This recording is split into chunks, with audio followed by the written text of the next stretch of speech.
नमस्कार, साधना होम किचनमध्ये आपले स्वागत आहे. आज आपण बनवणार आहोत ओल्या करंदीचे सुके. त्यासाठी आपल्याला करंदी चांगली धुवून घ्यायची आहे. यामध्ये 1 चमचा हळद घालायची आहे. त्यानंतर चवीनुसार मीठ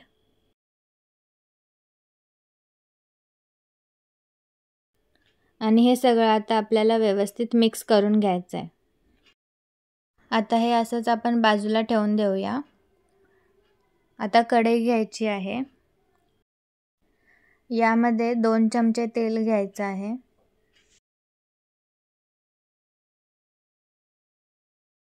तेल गरम झालं की यामध्ये आता आपल्याला 2 बारीक चिरलेले कांदे घालायचे आहेत आणि 1 बारीक चिरलेला टोमॅटो. आता हे व्यवस्थित आपल्याला भाजून घ्यायचं आहे जोपर्यंत ह्याचा रंग गुलाबी होत नाही. आता हा कांदा व्यवस्थित भाजून झाला आहे. यामध्ये आपण आता आलं, लसूण आणि मिरचीची पेस्ट घालायची आहे. हे सगळं भाजून झालं की यामध्ये आपल्याला 1 चमचा लाल मिरची पावडर आणि 1 चमचा बेडगी मिरची पावडर घालायची आहे आणि थोडंसं हिंग. हे सगळं घालून आपल्याला व्यवस्थित मिक्स करायचं आहे. आता हे मिक्स करून झालं की यामध्ये आपल्याला करंदी घालायची आहे.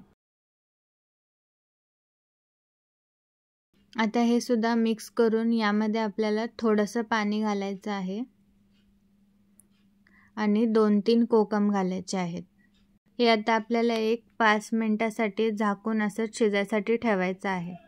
आता 5 मिनिट झाले आहेत. आपली करंदी चांगली शिजलेली आहे. यामध्ये आता बारीक चिरलेली कोथिंबीर घालायची आहे आणि आपली ओल्या करंदीचे सुकट तयार झालेले आहे.